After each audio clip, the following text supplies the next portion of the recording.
She was just a quiet presence in the training facility, barely acknowledged by the instructors, mostly overlooked by the operatives. When she stepped up to the firing line, someone muttered, "She's not qualified." The room chuckled, but one commander didn't laugh.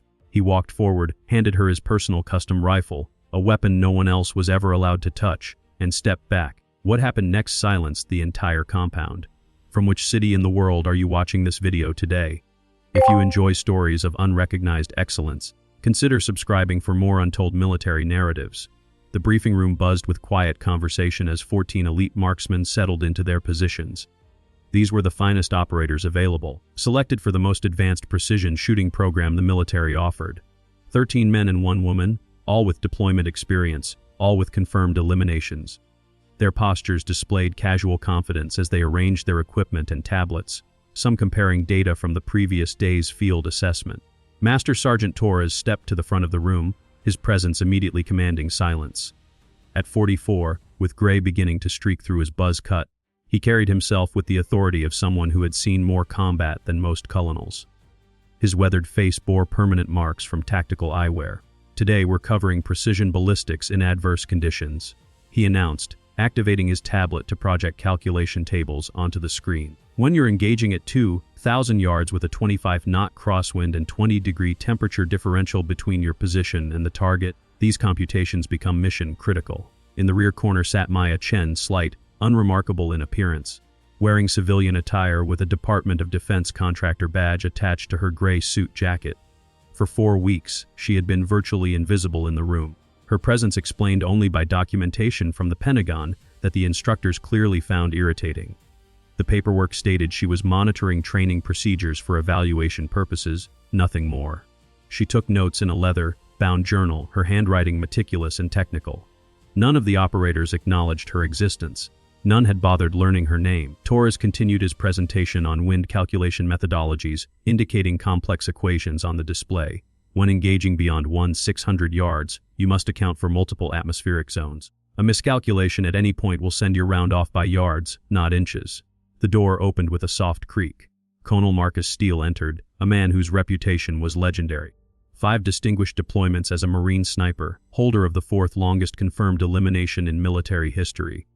Unlike Torres's weathered appearance, Steele moved with fluid precision that belied his 47 years. His eyes, a striking pale gray, surveyed the room with intensity that made junior operators instinctively improve their posture. "Colonel," Torres acknowledged with a respectful nod.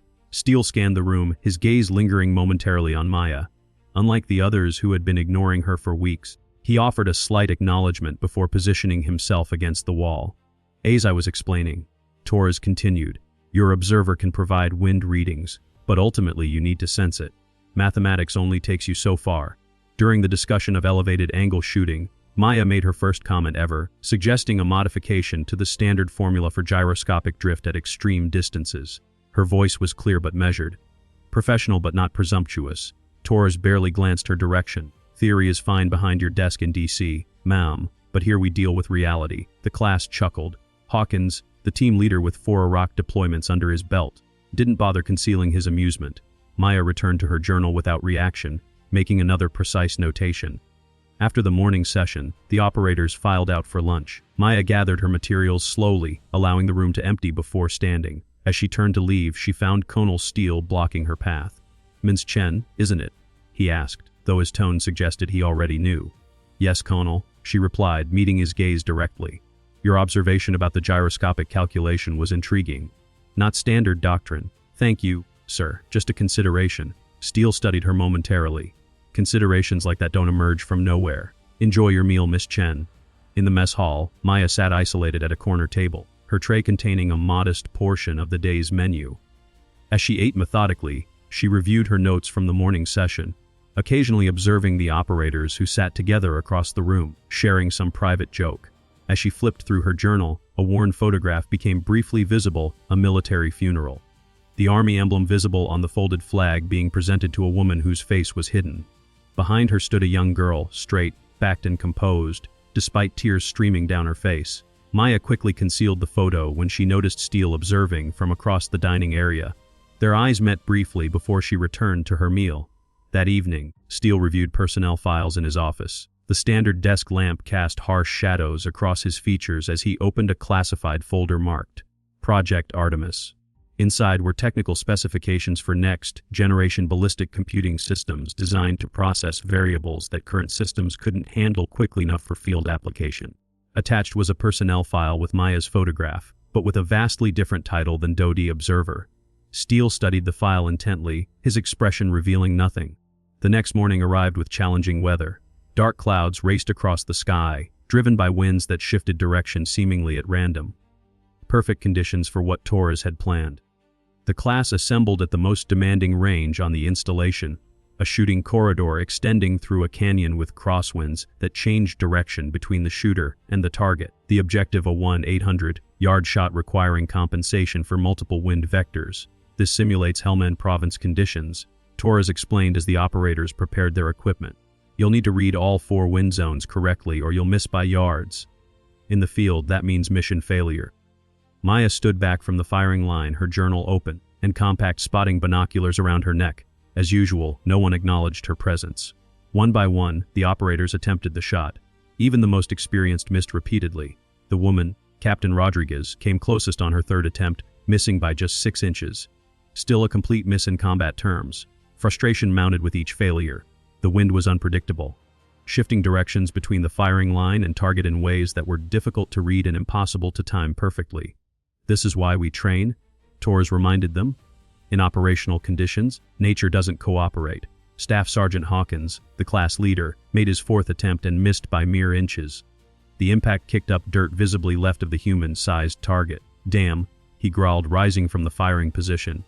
He was the last to shoot, and not a single operator had hit the target. Maya stood behind the line, making occasional notes. Her eyes tracked heat distortion through her spotting scope, recording something the others weren't perceiving. Her pen moved continuously, noting angles, directions, velocities.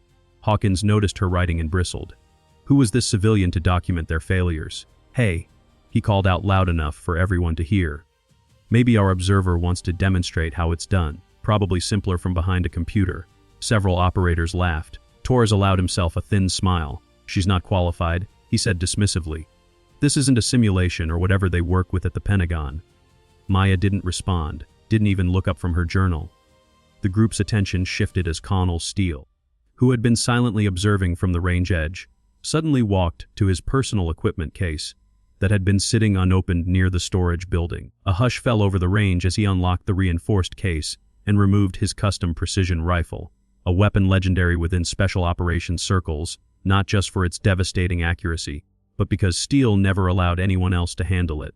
The rifle was an engineering masterpiece with custom, machined components and optics worth more than most vehicles.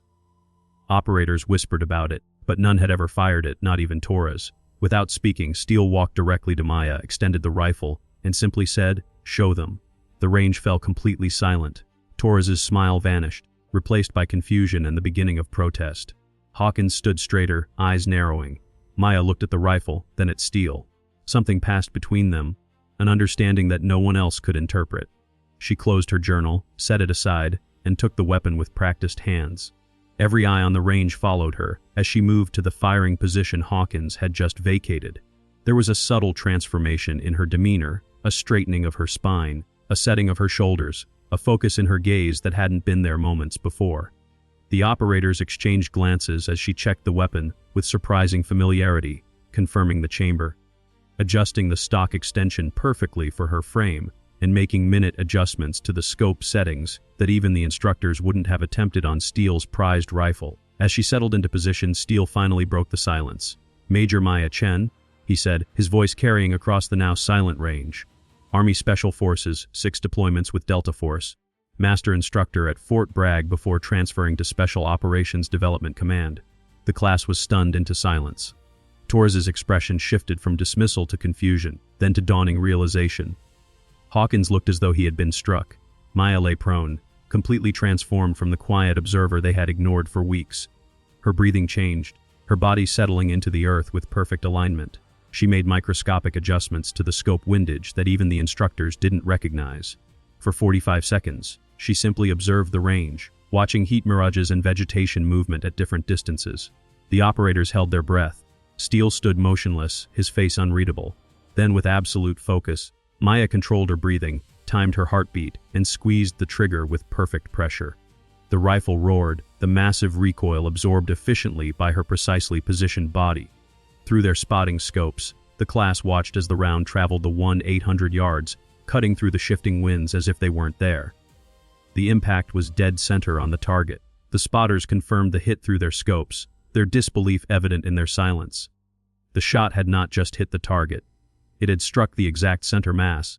A shot that would have been impressive in perfect conditions, let alone in the swirling winds that had defeated every seasoned operator on the range. Maya stood smoothly and returned the rifle to Colonel Steele with the same care with which she had accepted it. "Thank you, Colonel," she said quietly. "Your trigger mechanism needs adjustment at the second stage. You might want to have that serviced." Steele accepted his weapon with a nod, suppressing a smile as he inspected the rifle. The other operators remained frozen, processing what they had just witnessed. Master Sergeant Torres stepped forward, his entire demeanor changed. The dismissive instructor was gone, replaced by a professional suddenly reassessing everything he thought he knew. "Who are you really?" he asked. "Why are you here?" Maya squared her shoulders, transforming once more, this time from shooter to briefer. The hesitant observer was gone completely. "I'm not monitoring your training methods, Sergeant," she explained. "I'm evaluating your equipment. I designed the next-generation ballistic compensation system being installed in your rifles next month. The Pentagon thought you might resist taking guidance from someone who didn't come through your program." Hawkins stepped forward. "You're saying you created Artemis? That's your system?" Maya nodded. Project Artemis is a complete overhaul of ballistic computing for special operations marksmen. It accounts for variables current systems ignore or calculate too slowly for field use. "So this was some kind of test?" Captain Rodriguez asked, the only female operator in the class. "None of you," Maya clarified, "off the equipment you're using. I needed to understand its limitations in practical application before finalizing the replacement." Colonel Steele secured his rifle back in its case before addressing the group. "Major Chen has been developing targeting systems for special operations for over a decade. Her work in Iraq saved more lives than most of you have rounds downrange." The shock on their faces was evident. For 4 weeks, they had ignored, dismissed, and occasionally mocked someone whose contributions to their profession exceeded their combined experience. "I believe," Steele continued, "that Major Chen has some information that might improve your performance tomorrow. I suggest we reconvene in the briefing room." 25 minutes later, the same operators who had laughed at Maya's suggestion that morning sat attentively as she stood at the front of the briefing room. Gone was the hesitant demeanor. She spoke with quiet authority, displaying technical schematics on the screen that showed the inner workings of Project Artemis. "Current ballistic computers use linear calculations based on known variables," she explained, pointing to a complex diagram. "One speed, direction, temperature, humidity, barometric pressure. What they don't account for is how these variables interact across distance in complex terrain." She clicked to the next slide showing a 3-dimensional model of the range they had just used. "This canyon creates 4 distinct wind zones. Your spotters can read the nearest zone accurately, estimate the middle zones reasonably well, but are essentially guessing at the farthest zone. Project Artemis uses topographical mapping and multiple sensor inputs to model all 4 zones simultaneously. For the next hour, Maya explained the technology with the precision of someone who had not only designed it, but had used it operationally. The operators asked increasingly technical questions, which she answered without hesitation. Even Torres, initially sitting with arms crossed defensively, began taking notes. After the session concluded, the operators filed out with new respect evident in their demeanor. Several nodded to Maya as they passed, a small gesture that spoke volumes in the elite community, where respect was earned, never given. Master Sergeant Torres remained behind, waiting until the room had cleared before approaching Maya as she gathered her materials. "I owe you an apology, ma'am," he said stiffly. "I made assumptions based on incomplete information." Maya looked up from her papers. "It's the results that matter, Sergeant, not the recognition." Still, he persisted. "I should have done my homework, known who I was dealing with. My background was intentionally obscured." She admitted. "We needed honest assessments of current capabilities, not performances aimed at impressing the visitor." Torres nodded slowly. "May I ask a question, Major? That shot today, was it the technology or was it you?" Maya allowed herself a small smile. "Both, Sergeant. The best technology in the world is still just a tool. It's only as good as the person using it." As Torres left, Colonel Steele entered carrying 2 cups of coffee. He offered one to Maya. who accepted it gratefully. You could have told them who you were from the beginning, he observed, leaning against the desk. And missed all this entertainment. She replied dryly, sipping the coffee. Steele's expression sobered. Your father would be proud, Maya. Her cup paused halfway to her lips. She set it down carefully. You knew him well. Steele nodded. We served together in Ramadi 2006. His marksmanship saved my squad during an ambush. 27 confirmed eliminations in a single operation. But it wasn't just his shooting that impressed me. It was his understanding of the science behind it. He could explain the physics of a bullet's flight path better than most engineering professors.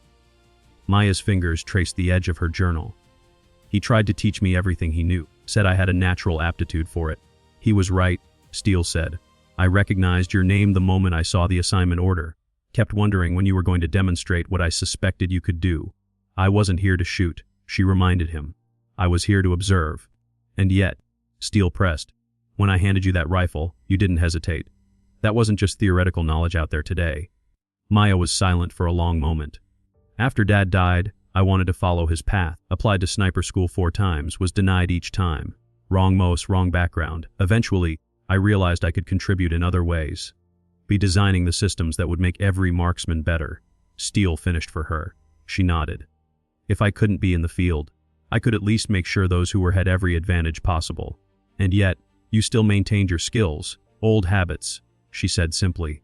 The next morning dawned clear and crisp, perfect conditions for the range. The operators arrived to find Maya already present, not in her usual place at the back, but up front with Master Sergeant Torres. Her civilian suit was gone, replaced by standard tactical pants and an army t-shirt.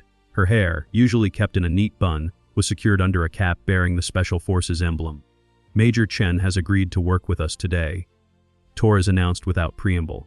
She'll be demonstrating the practical applications of the techniques she described yesterday. I expect everyone to pay attention. The day unfolded differently than any previous training session. Maya moved among the operators, making small corrections to their positions, explaining the subtle nuances of wind reading that went beyond what their formal training had covered. The key is understanding that wind doesn't move uniformly, she explained, pointing to the canyon. Terrain creates turbulence patterns. Look for indicators at different distances. Vegetation movement near the firing position, dust at mid-range, mirage effects near the target. Each tells you something different. She demonstrated the technique with her newly presented rifle, calling out her observations before each shot. 4 consecutive rounds at 600 yards, each landing within an inch of the previous impact despite changing wind conditions. The operators took turns applying her methods, their accuracy improving noticeably with each attempt. Even Torres tried his hand, landing a shot that would have been beyond his capabilities the day before. As the morning progressed, Maya worked with each operator individually, addressing their specific challenges. With Captain Rodriguez, she spent extra time discussing how different body mechanics might require slight adjustments to standard shooting positions. The manual was written for the average male body, Maya explained quietly. Sometimes you need to adapt. Finding your optimal position isn't breaking protocol, it's maximizing performance. Rodriguez nodded gratefully. They don't teach us that in basic sniper school. They should, Maya replied. Maybe someday they will. By midday, the improvement in the entire class was evident. Shots that would have been considered lucky hits were now being made consistently. The operators moved with new confidence, applying Maya's principles to each attempt. During a break, Colonel Steele approached Maya as she made notes on the morning's performance. Washington called again, he said. They've moved up your briefing to tomorrow morning. A car will be here in 2 hours to take you to Andrews. Maya nodded, closing her journal. I've seen what I needed to see. The system works even better in the field than in the lab. With proper training, these operators will be able to engage targets that would have been considered beyond effective range just a year ago. It's not just the system, Steele observed. It's how you've taught them to use it. Technology is only as good as the operator's understanding of it. My father used to say the same thing, she replied with a slight smile. A precision rifle in untrained hands is just an expensive paperweight. Sounds like him, Steele chuckled. And never missed an opportunity for a teaching moment. As they walked back toward the main facility, Steele's expression turned serious. There's something else you should know before you leave. I've recommended you for a position here, heading up the Advanced Ballistics Training Division. The Pentagon has already approved it if you're interested. Maya stopped walking, surprised by the offer. You want me to leave R&D and return to the field?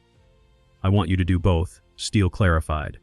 Continue your development work, but with direct input from the operators who will use your systems. No more being the observer in the back of the room. Lead from the front. She considered the proposal, looking out across the training grounds where operators were still practicing the techniques she had taught them. After years of being denied the opportunity to serve in the capacity she had originally sought, the irony wasn't lost on her. I'll think about it, she promised. But first, I need to get Artemis across the finish line. 2 hours later, Maya stood by the facility entrance, her bags packed and waiting beside her. The class had gathered to see her off, a gesture that would have seemed impossible just days earlier. Master Sergeant Torres stepped forward, extending his hand. Thank you, Major, for the technology and the training. Thank you, Sergeant, for keeping an open mind, she replied as they shook hands. Eventually, he had the good grace to look slightly embarrassed before nodding respectfully. Captain Rodriguez approached next. Ma'am, I just wanted to say that what you showed us, what you taught us, it matters. Especially to me. You're a good shooter, Captain, Maya said. Trust your instincts and your training. The rest will follow. One by one, the operators said their goodbyes, each expressing gratitude for what they had learned. Hawkins was the last to approach. Major, he said formally, I owe you an apology for my behavior. It was unprofessional. Already forgotten, Staff Sergeant, she assured him. Just remember that expertise doesn't always come in the package you expect. Yes, ma'am, he agreed. That's a lesson I won't forget. As the black government vehicle pulled up to the curb, Colonel Steele stepped forward with the rifle case containing her presentation weapon. Don't forget this, he said, handing it to her. It's the physical proof of what you've accomplished here. Thank you, Colonel, she replied, accepting the case. For everything. The offer stands, he reminded her. When you're ready. Maya nodded, then turned to address the assembled operators one last time. Gentlemen, Captain, she said, her voice carrying across the group. What you do matters. The technology we develop, the systems we create, they're all designed for one purpose. To give you the edge you need to complete your missions and come home safely. Never forget that there are people behind the scenes dedicated to making sure you have every possible advantage. With that, she turned and walked to the waiting vehicle. As it pulled away, she looked back at the group still standing at attention, Colonel Steele at their center. Years of being overlooked, of having her expertise questioned, of fighting for a place at the table. All had led to this moment of vindication. The vehicle turned onto the main road, and Maya opened her journal to review her notes from the training session. There were still improvements to be made to Artemis, refinements based on what she had observed in the field. Her mind was already racing with possibilities. Her satellite phone rang, Pentagon calling with updated briefing details. As she answered, she glanced down at the rifle case beside her. The nameplate caught the sunlight. Major Maya Chun, USA Special Forces. Below it, in smaller engraving, was a quote her father had often repeated. Excellence cannot remain unrecognized forever. 6 months later, Captain Rodriguez lay in position on a rocky outcropping in Afghanistan. Through her advanced scope, now equipped with the Artemis system, she tracked a high-value target at 850 meters. Artemis online, she confirmed, watching as the system calculated complex variables and displayed the solution. She controlled her breathing, applied Maya's techniques, and squeezed the trigger. The round traveled through swirling mountain winds. Perfect center mass hit. Target down, her spotter confirmed. As they extracted, Rodriguez thought about the woman who had made this shot possible. The woman everyone had dismissed as not qualified until a colonel handed her his rifle and let her show the world exactly who she was. At the Pentagon, Maya Chen presented Artemis performance data to defense officials. 89% improvement in first-round hit probability. Project Artemis has fundamentally changed special operations capabilities. Her phone vibrated with a message from Colonel Steele. Position still open. When you're ready, Maya smiled slightly. Perhaps it was time to step from behind the scenes into the role she had always been meant to fill. Sometimes, the most valuable people in a room are the ones you don't notice until they show you what excellence truly means.